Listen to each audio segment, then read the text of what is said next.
Have you ever felt like the world forgot you? Like no matter how hard you tried, you were always 2 steps behind. Not because you weren't good enough, but because no one ever gave you a chance to prove it. This is the story of someone just like that. A boy named Jackson Reed Jackson grew up in a place where dreams didn't go very far. A worn-out trailer park just outside a forgotten Texas town, rust on the fences, dust in the air. Hope was scarce and work was survival his father left before. Jackson could even remember his face. His mother did her best, working night shifts at a nursing home, coming home with swollen feet and tired eyes, still managing a smile every morning as she packed Jackson's lunch with whatever they had. They had nothing, but they had each other. Jackson wasn't the smartest kid in school. He struggled to focus. His clothes never fit right. He was the quiet one in the back of the class, the one teachers passed over, the one other kids barely noticed unless it was to mock the holes in his shoes. But Jackson had something no one saw, something even he didn't understand yet. He had an obsession with machines, old, broken down bikes, lawnmowers, rusty engines people tossed out. He'd drag them home, take them apart, figure them out, fix them while other kids were out playing. Jackson sat under his trailer's shade with oil on his hands and wonder in his eyes. He didn't have money. He didn't have mentors. He didn't even have internet half the time, but he had curiosity.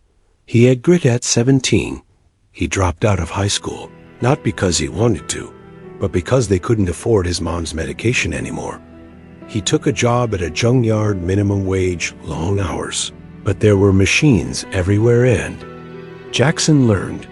He learned how they broke, how they worked, how to breathe life back into the ones everyone gave up on. People laughed, called him the junk kid, said he'd be stuck there forever.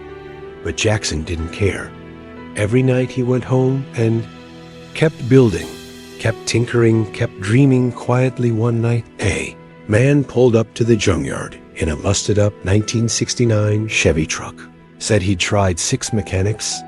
No one could fix it. Jackson looked at it, listened to it, touched the engine like it was a story he already knew. He asked for one night with the truck. The man laughed and said, "Kid, if you fix this, I'll give you $100 and a handshake." Jackson worked through the night. No manuals, no team, just instinct, memory, and stubbornness. Next morning, the man came back. Jackson handed him the keys. It started on the first try. The man stared, mouth open, then started laughing. Not because it was funny, but because he was shocked. Word spread fast. People started bringing their impossible machines to the junk kid. A local garage offered him a spot. He turned it down. He said, "If I'm going to fix things, I want to do it my way." So he started building in the backyard. No sign, no license, just results. Then came the night that changed everything. A young guy, startup founder from Austin, came through town visiting his grandmother. His Tesla had died. No one in town could even touch it, except someone whispered, "Go see the junk kid." He found Jackson in a tank top and grease-covered jeans and handed him a car. Most mechanics feared touching. Jackson didn't hesitate, didn't blink. 2 hours later, the Tesla purred back to life. The guy offered Jackson a job on the spot, 6 figures. City life. Jackson shook his head and said, "I don't want to fix rich people's toys. I want to build something for people like me, who get overlooked, who get underestimated, who get left behind." The guy didn't understand. But Jackson did. He saved up every dollar he made. Didn't buy fancy tools, didn't go on trips. He bought a plot of land just outside town, built a garage with his bare hands, named it Second Start. He hired dropouts, ex-cons, single moms, anyone who was hungry to learn and willing to work. He taught them what no school taught him: how to think, how to figure things out, how to fix more than just machines. He started building custom electric engines, not for sports cars, but for work trucks, for school buses, for old people who couldn't afford new cars.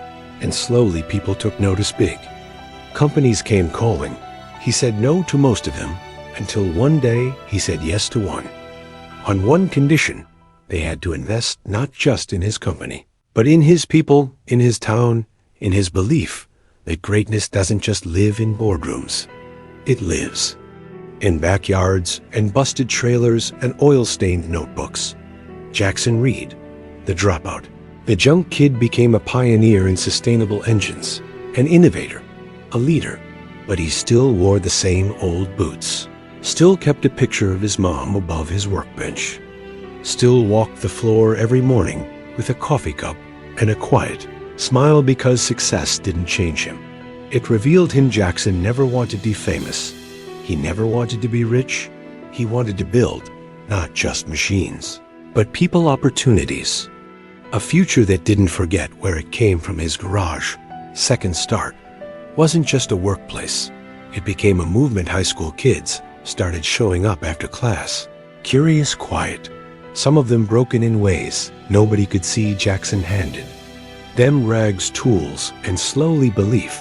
He taught them how to take apart engines, but more importantly, he taught them how to take apart their own fear. Piece by piece, he told them, it's okay if no one believes in you.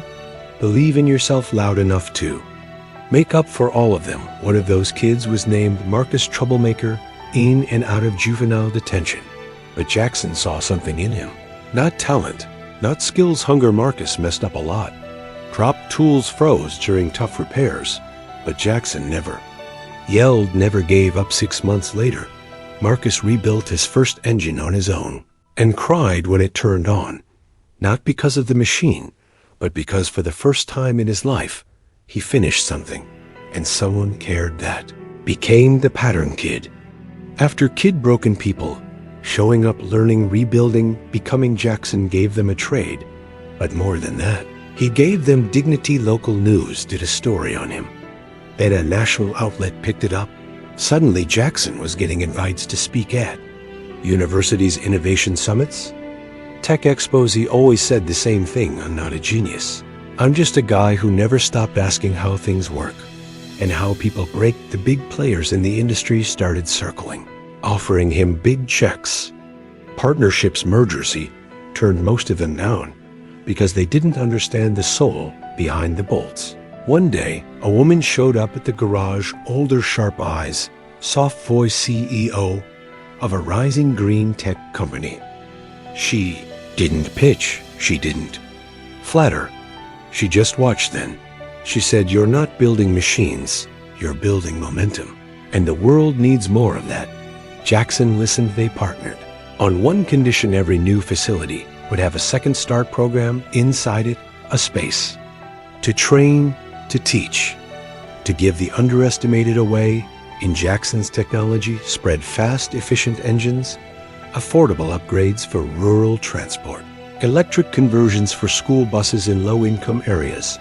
He wasn't just changing cars, he was changing how people moved, how they lived. But fame came with its own storm. Some accused him of being too radical, too small town, too unpolished. Others tried to steal his designs, undermine his team, break what he built. Jackson didn't fight back with lawyers. First, he fought back with results. He opened a new Second Start garage in Detroit, then in Oakland, then in Memphis. In every city, he showed up with his old boots and his same message: don't wait to be chosen, build your own door, then walk through it. His team grew, his vision grew, but he never stopped fixing things with his own hands. He was often seen in the back, helping a kid hold a wrench right, telling a single mom she could do more than just survive, reminding a dropout that being lost once doesn't mean you're lost forever, because Jackson knew success isn't a title, it's a torch, and when you hold it, you light someone else's way. Years passed, and Jackson Reed became more than a man. He became a symbol of what grit looks like, of what building from brokenness truly means. Success changes everything, including how people see you, and sometimes how you see yourself. There was a point when Jackson hit a wall. The movement grew faster than he could hold. Corporate partners wanted automation, investors wanted profit first. Some of his early team left, saying he was too stubborn, too emotional, too grounded in the past. and in the quiet of one winter night, Jackson sat alone in his garage.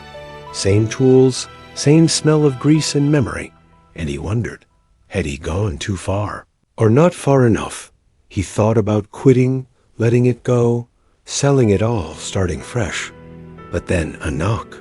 Came on the garage door a boy, no more than 12, tattered hoodie eyes full of fear and awe. He said, "Are you the guy who helps people like me?" Jackson didn't answer with words. He just opened the door wider. That boy, Jalen, would go on to design one of the most energy-efficient urban transport prototypes ever made. At 16, that moment reminded Jackson why he started, not for headlines, not for money, but for doors. He built doors for people who'd only ever known walls. So he scaled back, refocused. He created a foundation, trained leaders to run Second Start branches, made sure it wasn't about him. It was about them. Years later, he stood on the stage of one of the biggest innovation conferences in the world, not in a suit, not with flash, just in his workshop jacket, worn oil-stained honest. He didn't talk about numbers. He talked about names: Marcus, Jalen, Tamika, Lee's, Hope. He said, "I'm not here to impress you.